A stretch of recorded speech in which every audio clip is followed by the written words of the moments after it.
भाई हमको एक बहुत ही तगड़ी चीज़ मालूम आई है कि हम इतने दिन से ना बहुत सारे प्रॉब्लम्स को फेस कर रहे थे।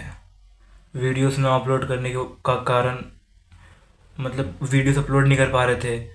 पढ़ाई में बहुत मुश्किल से मन लगता था और वर्कआउट भी स्किप कर देते थे। लेकिन अभी हम एक चैट टैग का एक वीडियो देखे जिसमें वो बता रहा था कि वो कितना हार्ड वर्क पुट इन किया है। वो अपना एग्जांपल देता है, वो प्यूडीफाई का एग्जांपल देता है, वो सौरभ जोशी का एग्जांपल देता है। हम सौरभ जोशी को अराउंड लास्ट 1.5-2 साल से जानते हैं, उसका व्लॉग्स वगैरह देखते हैं। हम कभी ये चीज़ रियलाइज़ ही नहीं किए कि ये बंदा इतना कंसिस्टेंटली 3-4 साल से वीडियोस अपलोड करते आ रहा है। हम मेरे लिए था कि बस ये एक नॉर्मल सा क्रिएटर है और ये वीडियोस अपलोड कर रहा है और हम उसको कंज्यूम कर रहे हैं।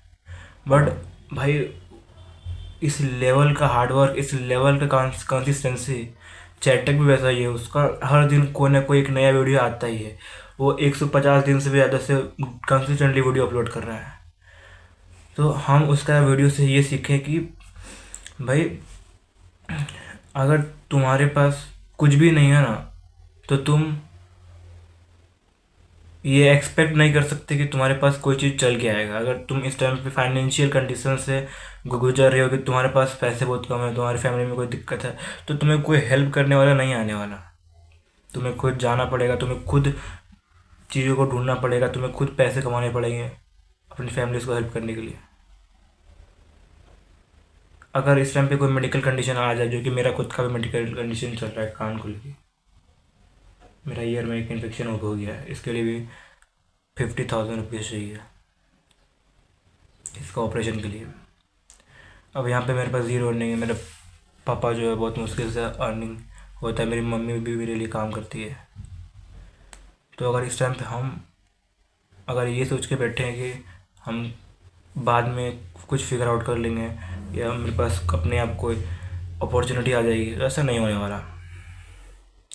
सेम सौरभ जोशी के फादर, आयुष के पापा चैटक जो हैं, उन लोग भी बहुत ही नीचे से आए हैं। वो ज़ीरो से उठ के यहाँ तक पहुँचे हैं, शारिंगटन।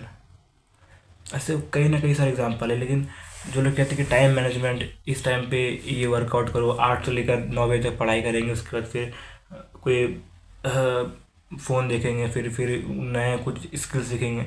ऐसा नहीं होता भाई। सुबह उठने के बाद से मन में बस एक चीज़ होनी चाहिए कि हमको आज सबसे पहले बिना कुछ खाए, बिना कुछ पिए, पहले इस काम को ख़त्म करना है। वो जो है ना, वो ईट द फ्रॉग कॉन्सेप्ट, उसी को फॉलो करता है ये चीज़।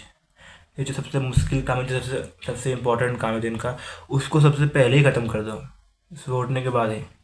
उसके बाद अगर टाइम मिल गया तो फिर कुछ करना है, वरना फिर कोई काम नहीं करना है। और हार्ड वर्क का मेरे लिए अब ये डिफिनेशन है कि जब रात को बेड पे लेट रहे हो तो 5 मिनट के अंदर ही नींद आ जाना चाहिए।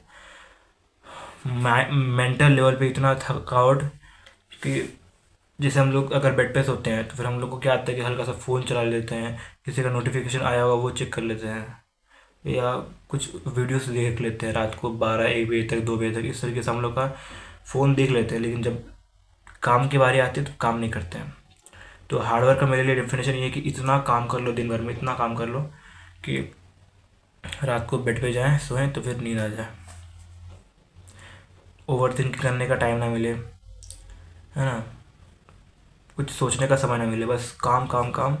फिर बाकी कुछ टाइम अगर बच गया, हल्का सा एंजॉय कर लिए, बाहर फिर घूम लिए, दोस्तों से मिल लिए, बातें बातें कर लिए, फिर सो जाओ।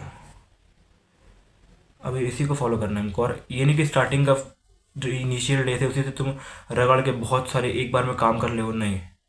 फिर तो ये 3-4 दिन तक ही चलने वाला है। अभी जैसे अभी हम 2-3 दिन से कंसिस्टेंट होकर भी काम कर रहे हैं, अगर हम पूरा फोर्स, पूरा हार्डवर्क अभी इन्हीं स्टार्टिंग के डेज में कर देंगे तो ये चीज़ ज़्यादा दिन तक चलने वाली नहीं है। और ये बात हमको बहुत अच्छे तरीके से पता है, क्योंकि इसको हम बहुत बार कर चुके हैं, इस मिस्टेक को 2-2.5 साल से। तो अभी बहुत धीरे धीरे धीरे धीरे प्रोग्रेसिवली ओवरलोड करते हुए जाना है। और एक ऐसा मोमेंट भी आएगा जब हम पागलों की तरह काम करेंगे। तो ये चीज़ हमको कहना था, जो कि हम कह दिए, क्योंकि मेरा माइंड ऐसा नहीं है। और हमको कहीं से कुछ इन्फॉर्मेशन मिलता है तो वो हमको बस बोलना होता है। तो हम किसी दोस्त को बताएं, फिर किसी फैमिली मेम्बर को बताएं, तो वो लोग भले ही उस चीज़ का वैल्यू ना करें, बट आई थिंक हमको लगता है यहाँ पे कुछ 1-2 जो लोग भी वीडियो को देखेंगे उनको कुछ हेल्प मिल जाएगा मेरी तरह। That's it.